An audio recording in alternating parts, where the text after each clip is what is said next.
Testing 1 2 3. Testing 1 2 3. Mic check. Mic check.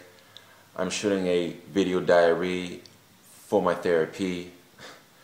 Yeah, I'm just going to be talking in this video about what is life, what is forgiveness, what is hope, and what is the second chance, and why we need all of them.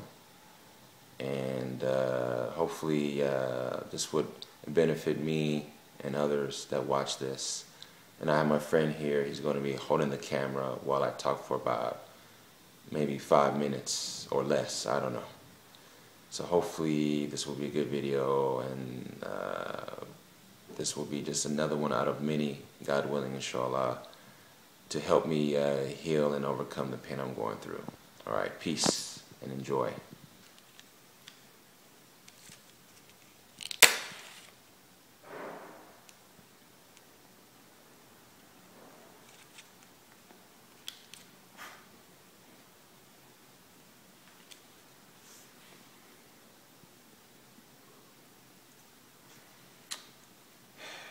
What is life? Life is about giving life, making life. Life is about having a family. Life is not about chasing your desires. It is the desire to chase what's good. It is the desire to do good, to make things good, to make things better for everybody. It is not about fulfilling your selfish desires, doing what you want, how you want it. As long as you think you're mine, you don't hurt anybody. That's not life. Life is not an illusion, because desires are an illusion. Desires come and go. Life is reality, and reality stays. It doesn't change for anything, for anybody. Reality is reality.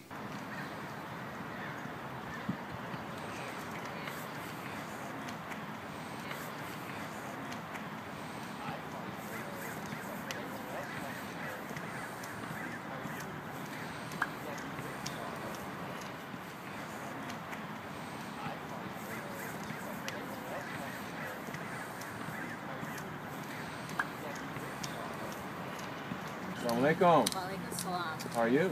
Alhamdulillah, how are you? Alhamdulillah, I could be doing a lot better. People come into our lives to teach us a lesson. I'm learning a lesson and I'm being humbled by it. And that is always a good thing, to learn and be humbled, because ultimately it makes you a better person. So, That's our goal, to become better. become better. And the only way we'll become better is if we get tested in ways we don't like. And God loves those that He tests, because He wants them to become better, to become people that can also help others to become better. It's a cycle. It's a good cycle.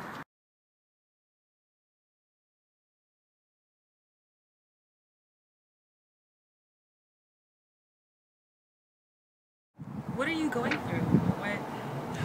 How do you feel?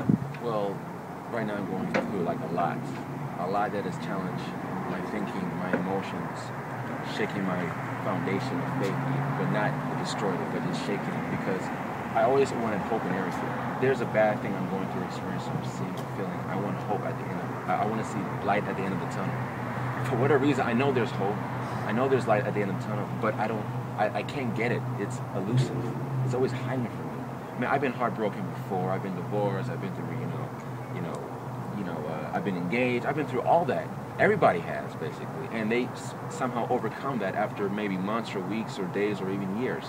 But for me, it's not getting any better. It's actually getting worse, because although I could feel that tomorrow might be a better day, I don't see a solution. Hope is still elusive, and I just need the answers. I need some clarity. I need some type of basically insight as to what I'm going through, why I'm going through, and why I can't feel that there's hope, although there is hope. Yeah. What you're going through, do you think it's something that a lot of men are going through, a lot of women are going through, or is it just something that everybody goes through? I think probably almost everybody goes through it, men and women, because again, it's part of life.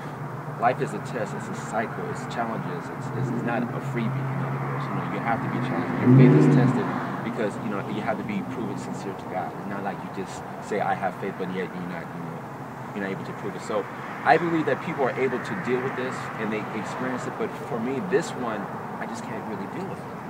I don't get it. I mean, I dealt with it before, but this one is different. Because I have the regret now, not just only the heartbreak, which is, it happens to everybody, but I have the regret.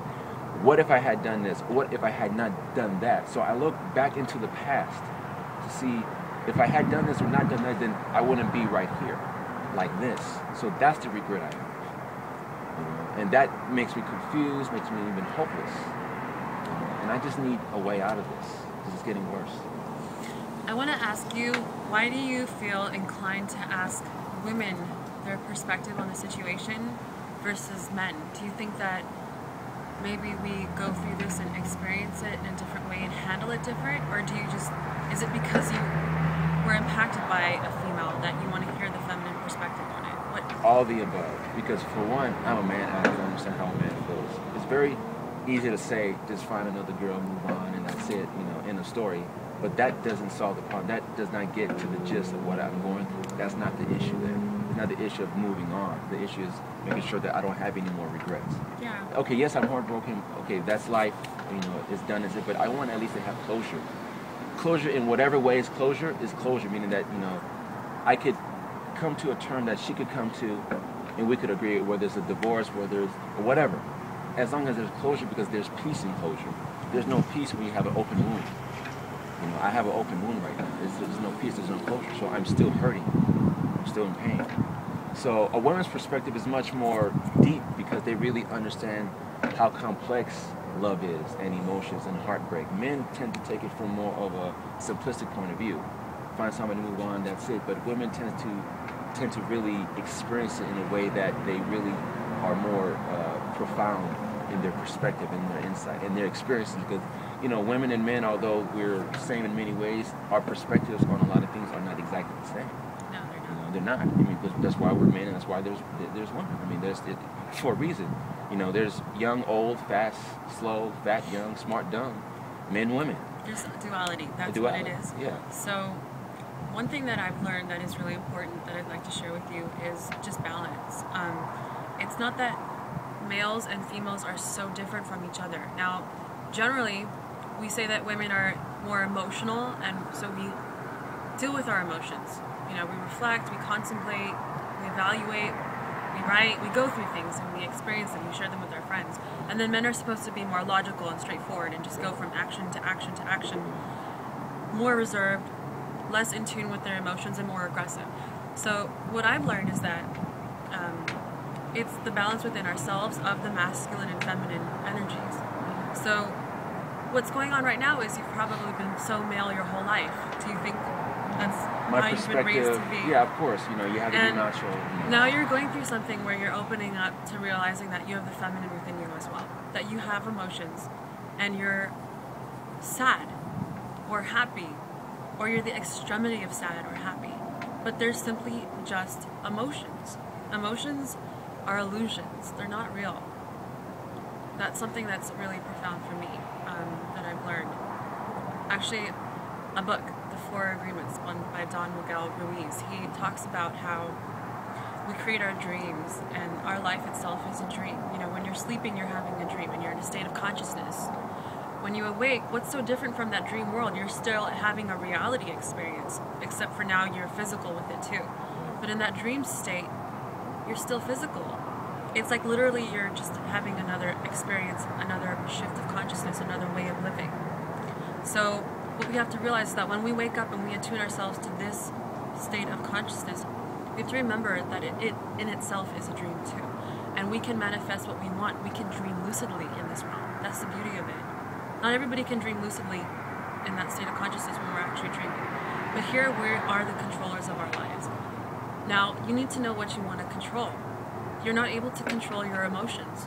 This is the time for you to tap into the feminine side of yourself and use the tools ready for you. There's a psychological component, there's a spiritual component, and an intellectual component to what you're going through. Spiritually, I could say so much about that, but I feel like let's step up with the psychological aspect, because a lot of men are not taught to deal with their emotions. They're taught from a really young age, don't cry, don't cry, don't go through this, man up, man up. And it's an unhealthy thing for not just you, for every male that exists. So I'm really glad that we have the opportunity to talk, and hopefully share this with a lot of people. Because I am a female, and I think it's really important for males to be able to express this. As a female, I can also say that when I wasn't tapped into my masculine side, I was just overly emotional. And I would get too sad or I'd get too happy. So now that I've balanced those energies out, I can be aggressive when I need to be, logical when I need to be, sad when I need to be, happy when I need to be, which is all the time nowadays, mostly. That's good. Mostly because I'm still living on Earth. There is duality. But I have tools now. And from whatever emotionally, sad parts of my life, whatever sad situations have occurred to me, I have learned tools. And some of those tools are tapping into my creative self, like painting, writing poetry, just writing in general. I think one of the greatest healing methods for me was to journal, to write down what I was going through on a daily basis. And not just when it was bad, but when it's good too. You want to kind of record what you're going through. And then you look back and you kind of realize that there was lessons, There was lessons in everything that you went through.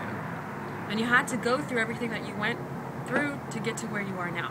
Steve Jobs puts it this way: you don't look forwards, you can only look backwards. You're never going to know everything that's going to happen. You're only going to be able to look back and say, this is what happened, and this is why it happened.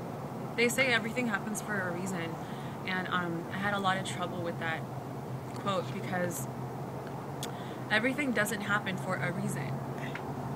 In my perspective, I think that we make reasons for everything that happens.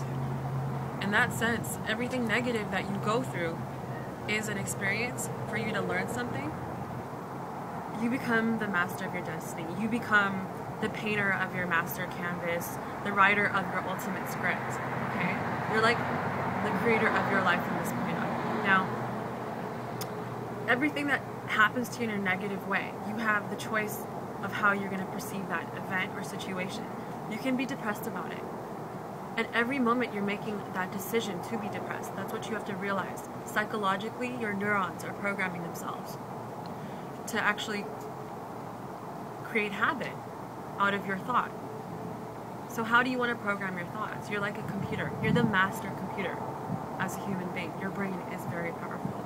So this is basically one of the most powerful things I've learned, not just by saying it, but actually going through it, is that when you go through something negative, it doesn't have to be the negative eternally for the rest of your life.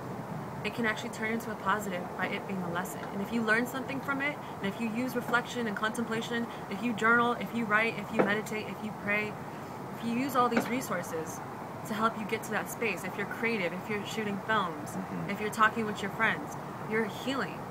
So you can use all these tools to heal. And then you can, after you're done healing, you can create a reason for why that happened to you. And you become a better person from that lesson, whatever that lesson is. Now I know that everything negative becomes a positive, and ultimately we're always positive. So I don't even think that this depression is real. I think it's an illusion, and you're choosing to go through it. When you decide that you want to learn from it, truly learn from it, stop this experience, you will.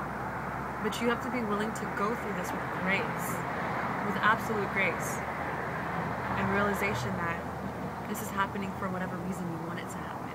You choose your reality. And it's a beautiful reality if you want it to be. I've been depressed, I've been sad, and we all have. And we should be super open about it right now. But I'm really happy right now. And I'm being the change that I want to see in the world. If I want to see peace out there, I'm being peacefully. Right? So choose your thoughts. Choose your experiences. Become that master. And if it's hard, then be a soldier and go through the tough so that you can come out that warrior, the peaceful warrior, not the angry warrior that rebels. Hope.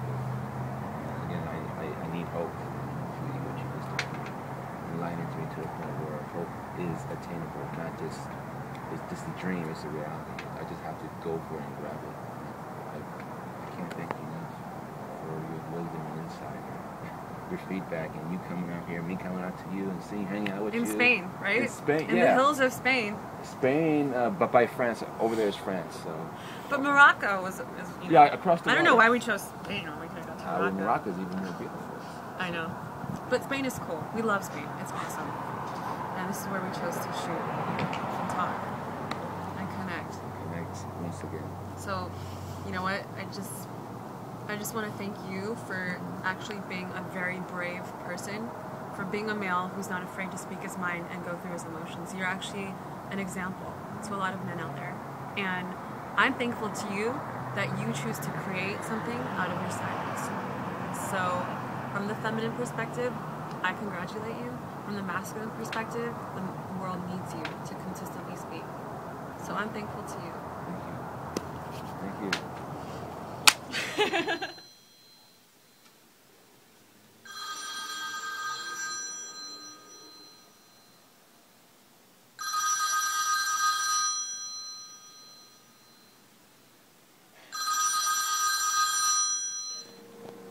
Day 2, the day after the shock. Now I hope there's hope. She would always tell me that love alone is not enough. That in a marriage you have to be responsible. You have to think about family. You have to think about the future. You know, it's not just about love. You know, love can't pay the bills. Love can't create a family. It's love that is the foundation, but is not the only thing that holds a family or holds life together, you know. And I just want to just prove to the world and to her, of course, is that, you know, I've changed, because change is not an option anymore. It's the only thing that could make me happy, that could give me hope. Because without change, it's like I'm dying slowly. It's like, you know, I'm not getting any better, I'm getting worse. So for me, change is not an option. It's the only reality that I could only accept and embrace and implement in my life. Because, you know, I'm here to, you know, be happy. I want her to be, I want everybody to be happy. I want life to be enjoyable, to have fun, to just live normally. Because, you know, life like this is not life. It's misery. It's a nightmare. And I don't want to live a nightmare. I just want to have hope. So hopefully there is hope for me in the future, whatever that is. And I just want to make sure that people know that, you know, change for me is the only thing I could look forward to. And I have changed. So I just want a second chance. And hopefully, you know, I could heal and everybody could heal and be happy. That's all I have to say for now.